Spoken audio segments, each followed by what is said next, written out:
After he came out today and said, I'm innocent, I did nothing wrong, I'm apologizing for nothing in terms of my relationship with these massage therapists.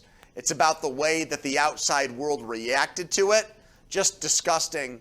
The fact that he's going to play in the NFL this year, Bob, make all this money. The Browns manipulated the contract, so the money taken out of his pay is very little because it was mostly a signing bonus. Mm-hmm. It's just awful. Yep. And so I am so down on everybody involved here, the NFL, the Browns organization, obviously Deshaun Watson himself. If I am, everybody should be incensed by this, but especially the female fan, that this is not allowed behavior, but it's behavior that they make excuses for or rationalizations for.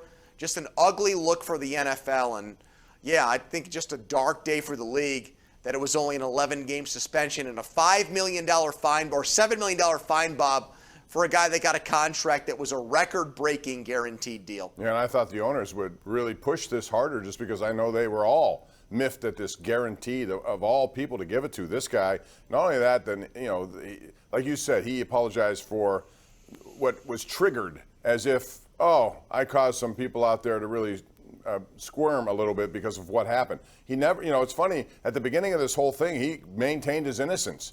And today he maintained his innocence. And in between... Well, then why did he apologize last week? He apologized, and he also last settled week, 24 cases. So what are you doing? What message is there to be said? The NFL looks awful in this, and so let's move on.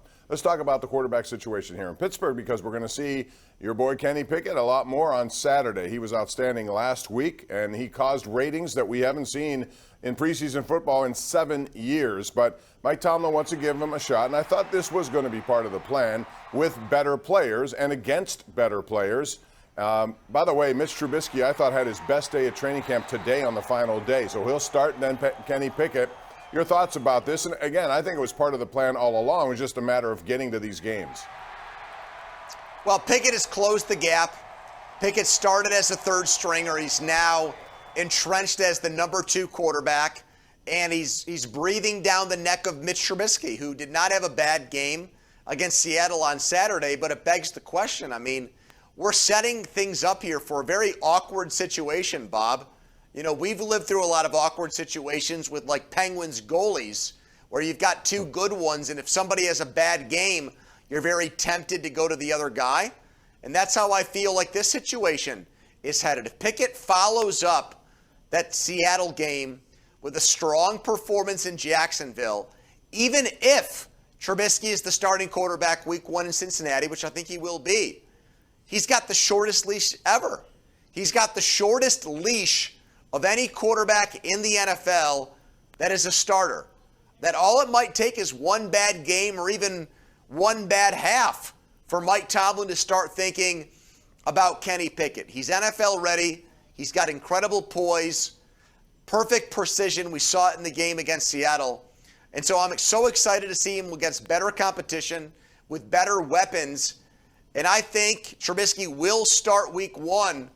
But I think from that moment, from the second he takes the field, Bob, there will be questions about when you put Pickett into the lineup.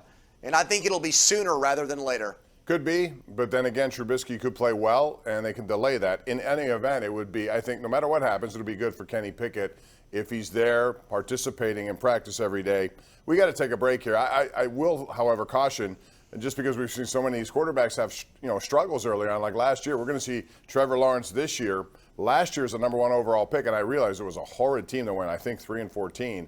12 touchdowns, 17 interceptions. He was under a lot of pressure, threw some bad passes, and that's to be expected. It's not as easy to jump right in, although I think Pickett has shown the ability and the aptitude to handle what we've seen so far, and he has progressed nicely. We got to go to a break, Andrew. When we come back, we will take the phone calls. We will talk about a beautiful effort tonight by JT Brubaker, who was baking and brewing and doing them both tonight against the Red Sox. It's all coming up right here. It's the Ireland Contracting Nightly Sports Call, Pittsburgh CW and 93.7 FM.